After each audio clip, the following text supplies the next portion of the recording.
the opening for Andreas. This is new. So today what I wanted to talk to you about was one of the issues dearest to my heart, and really the reason why I came into the space, and that's the issue or the topic of decentralization. And I want to switch it up a bit today and present the user and consumer perspective of decentralization. And then at the end, we'll circle back to scaling as well. So with that intro, I think I'll skip the intro of, I was going to intro myself, but Hannah did such a wonderful job. But I do want to say that I began investing in the space in about 2013, starting on the infrastructure side.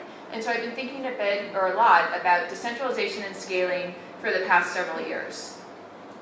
So, Bitcoin and cryptocurrencies generally have been doing fantastic. The total market cap of cryptocurrencies is up 10x, and the Bitcoin exchange rate to USD this year is up 600%, but that's not what we're going to talk about today. Congratulations to the audience that owns Bitcoin, but instead I want to talk about the core value of the technology, and again about decentralization. And I want to do that first by taking us back into a historical perspective and to give you context, the context that existed in 2008 in conjunction with the release of the Satoshi white paper. So where we were then was in a situation of essential domestic total centralized financial institution collapse. You remember this. It was one of our great depressions or recessions. So what was happening was that the subprime mortgage industry had gotten us all and the interrelated banking network that exists within into a heap of trouble. April 2018, subprime mortgage lender New Century Financial Corp files for bankruptcy, and that's followed by, that creates a domino effect of others. January 2008, Bank of America acquires Countrywide Financial in an all-stock deal. The Federal Reserve Bank of New York, it provides $29 billion in financing to JP Morgan in March 2008 to buy Bear Stearns, which was at the brink of failure. In September 2008, the U.S. government placed Fannie Mae and Freddie Mac into conservatorship, and Lehman Brothers collapses that same month. But what was working? So concurrently, what was happening was that crowdfunding and the sharing economy companies were picking up. People were starting to show a desire to be connected directly to one another instead of going through trusted financial institutions or institutions generally. And so in January 2008, we see Indiegogo launch, that's a crowdfunding platform, and we see TaskRabbit and Airbnb emerge that same year in February and August. So essentially what's happening is that the crisis of the old guard is happening as a backdrop, or creates a backdrop for the emergence of the sharing economy. And as the old economy was collapsing, a new economy, of course, was forming, and culture was responding. So we know what happened, as we covered in the previous slide, with our institutions, but what did that mean for people and for us? In 2008, in the United States, home foreclosure, fear, unemployment, and job loss was at the top of most everyone's minds. Foreclosure filings surpassed 3 million filings that year, and what that means is that almost 1 in 50 homes received at least one foreclosure filing in 2008, just that year. Unemployment went from 5% to 7.5%. Housing prices fell, of course, the stock market plummeted, and millennials especially were hit. If you look at the combined value, the net worth of households in the nonprofit sector, there was a decrease in value then of $9 trillion. So as people faced these pains and fears, culture began to change. And it was in this context that Satoshi released the white paper. So what was happening? People began to see themselves as more independent, or wanting to be, striving to be more independent from financial institutions. They began to see themselves more as users, or perhaps as makers, and less as consumers. We also began to realize how connected we were to one another, even to people we didn't know. So across borders, across socioeconomic statuses, we saw that what affected one could affect the rest. And we also realized what it meant to really be reliant on third-party institutions. What it meant was that failures of institutions, we would be held accountable for ourselves. So amidst all of this, On October 31st or November 1st, depending on where you were in the world at that moment, Satoshi published the Bitcoin P2P eCash paper. He outlined the main properties of Bitcoin as he saw it, and I'm sure you're familiar with most. So Bitcoin offers a solution to the double spending problem that prior eCash protocols had, prior eCash projects had. It solves for the dependency on central institutions. It allows participants to control or to decide who to share their identity with. And it leveraged Hashcash, which was invented by Adam Back, to introduce new Bitcoins into the network and to apply as a proof of work to generate coins and to secure the network at once. I want to call your attention to a specific point. His second point that he outlines, or that Satoshi, he, she, or the group outlines as being the main point of Bitcoin. And that is that there should be no mint or trusted third party. And that, to me, is decentralization. So this is what decentralization looks like, a decentralized network. It's the image in the middle. And this image is pulled from a publication by Paul Barron, who designed and described the first distributed relay node architecture to create a survivable communication system during the Cold War. And what they were worried about then was a communication system exposure to a nuclear attack. And making sure that if one node went down, that others didn't go down with it, and that people could still communicate. Barron's system allowed endpoints of the spokes to continue to communicate even if one of the points in the network was completely destroyed or otherwise compromised. The principles of the distributed system and its value, of course, are extensible.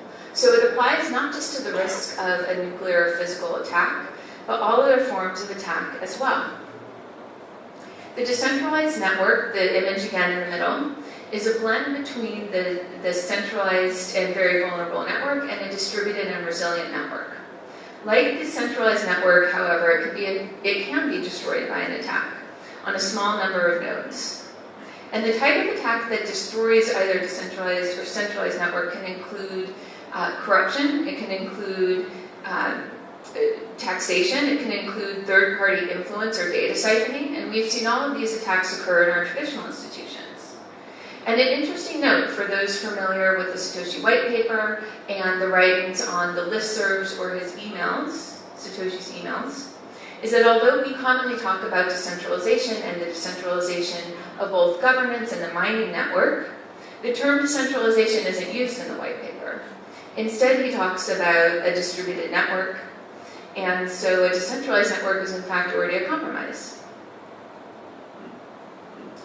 So I want to consider what these three models of network look like in our traditional financial system, or what our traditional financial system, how it would overlay with these networks. So if we look at financial authorities, exchanges, and actions that impact each of us in our daily lives, we might define the Federal Reserve as a centralized institution, retail banking and financial services, because they behave as interrelated and correlated institutions, can appear as centralized, or if we give them the benefit of the doubt, perhaps we can say that they're decentralized. And then transacting peer-to-peer, of course, is a form of a distributed transaction. So remember, again, going back to the Satoshi white paper, that the ideal is a distributed network. And this applies, Satoshi applied it and spoke of it in the white paper as it applied to the mining network and to nodes on the network. And decentralization, I believe, was also a focus of the white paper, of his emails, and of the listserv. And what that applied to was third-party control over existing systems and the absence or eventual and hopeful absence of that in the Bitcoin network. So today what we are fighting to maintain is just this. We're fighting to maintain decentralization, the ability to transact on the Bitcoin blockchain without third-party approval or third-party participation. And it's very likely that we'll not only be fighting for this today, but we'll be fighting for this going forward and perhaps even in perpetuity. So it's a conversation we should be having again and again. So as I mentioned a moment ago, in the Satoshi white paper, he mentions twice a distributed network of miners. Not decentralized mining, of course, like we have today, but distributed mining. And again, like I mentioned a moment ago, Satoshi continues to come back to the point of disintermediation, of our dependencies on third parties and intermediaries to our transactions. We can use Paul Barron's network image to visualize what Satoshi was speaking about. So in January of 2009, Bitcoin version 0.1 was released, and Satoshi released it and immediately attached that to a call to action to friends on the mailing network to push for mining and node distribution. So it was said, so Satoshi said, if you can keep a node running that accepts incoming connections, you'll really be helping the network a lot. The same is true today. So with all of this history of traditional institutions and the words of Satoshi and our reference of both the white paper and the mailing list that gives us a history of Bitcoin and the blockchain, what is decentralization really for Bitcoin?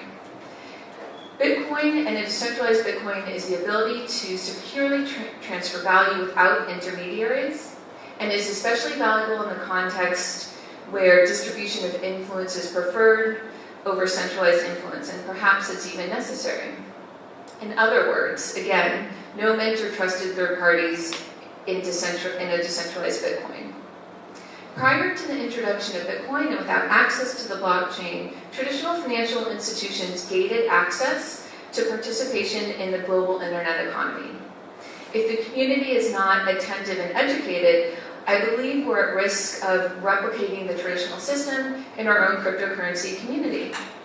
The goal, of course, is not to replace the Federal Reserve with Coinbase or any other cryptocurrency institution, but it's to use the blockchain to provide an opportunity to transact peer-to-peer and to decentralize authority and influence. The Bitcoin currency's transactional ledger is kept by a distributed network rather than being balanced by an institution. The blockchain protocol, thus, is a trust not native infrastructure, as we've heard over and over again, upon which people can transact and exchange value, without the need to consider the trustworthiness of either their bank or their wallet provider or the party that they're transacting with. But this, again, all depends on decentralization and maintaining it. So perhaps most fundamentally, decentralization then in this context makes the Bitcoin blockchain less vulnerable to attack. So we've talked about decentralization across the years ever since the release of the white paper. I pulled up a 2014 example this is from Reddit or one of the mailing lists, where a user is talking about decentralization in the context of the G-hash 51% potential attack, and saying the point of decentralization is that the system both can't do evil itself, nor can be hijacked to do evil.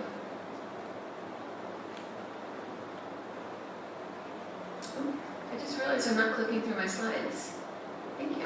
Okay. So if decentralization makes Bitcoin and the blockchain less vulnerable to attack, might our hypothesis be that a decentralized or distributed network is inherently more scalable? Can we do more if we have less third-party influence? Here is that it seems that there's a predisposition to social attacks on decentralized networks. And I think there's a few things at play here.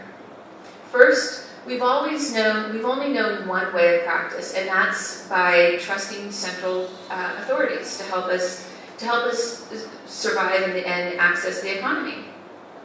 And we're at the start of a new paradigm shift. So to understand decentralization and how it applies for us and to safeguard against attacks against it, we have to be ever vigilant. Even members of the community can struggle with the familiar paradigm, and various stakeholders, both from within and external to the community, can push decentralized Bitcoin. And perhaps this can be in their favor.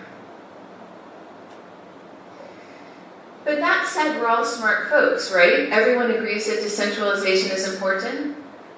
What about in this room? So normally, I've been opening talks lately by saying, my side, my team, is decentralization. That's the side I'm on. Is there anyone in this room that would disagree? I see no hands. So we're in consensus here in Chicago. So stakeholders with different goals competing and collaborating with one another can sometimes test the bounds of decentralization. Ideally, we would hope for an understanding and appreciation across interests, and this is what we should be pushing for. Okay, so I'm going to quickly cover what's happened in our near-term history. So we're all familiar with the Equifax hack, the Yahoo hack, and what's happening with Facebook. I've categorized these folks as good guys. So areas where centralized authorities and folks that we trust were themselves attacked put us at risk or in harm's way. We've heard about Equifax. We know what happened with Facebook. Did you know that recently Whole Foods was attacked? So if you've purchased food within a Whole Foods restaurant, your data's on the dark web. There's also risk of centralization from the bad guys, and I'm defining that here as institutions themselves that are attacking those that trust them. We know that Wells Fargo, for instance, just conducted an internal audit that found that over 560,000 accounts were started without by employees and without customer consent. And 14,000 of those accounts incurred over $400,000 of fees. So those were overdraft fees, interest charges, and annual charges. But beyond these incidences, centralization can be a pain point in other ways. It allows us to be censored. It prevents us from transacting with folks that are deemed high risk, and that can perhaps even be as simple because of where they're based, their geography. And in addition to that, to protect us, or another example is that to protect us, banks have practices and protocols in place that slow our ability to access and move our own money. The list goes on. The risk and more will apply to the activity in the cryptocurrency and blockchain space if the space becomes inadequately decentralized. The goal, of course, again, is not to replace the Federal Reserve with a cryptocurrency company. So I'm going to skip through the next couple of slides because I'm running a little bit over and go to scaling. So the conversation recently has been around decentralization versus scaling. I want to state that to me, scaling is incredibly important. And again, because I began the talk by saying that we weren't going to talk about how scaling or how anything is related to the success of Bitcoin as in terms of its exchange rate against USD. I want to point out another reason why scaling is important, and that's because in order to serve emerging markets and reach beyond our own domestic or other developed markets, we need to be able to scale the technology. There are 2.5 billion people unbanked globally, and we can't reach them unless we can scale the protocol. Are decentralization and scaling at odds? I think the answer is emphatically no. Aiming for a secure protocol that allows scaling to serve new users and allow new functions is all of our goals. Sometimes, though, technical decisions made place decentralization and scaling at odds, or place scaling and the security of the protocol and thus your money at odds, and thus the pace of scaling may be slowed. So let me leave you on, can you flip to slide 25?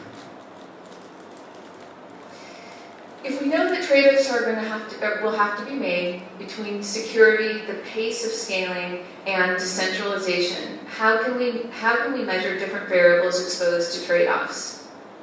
As Nick Szabo says, it's easy to measure performance, but not to measure security until it's too late.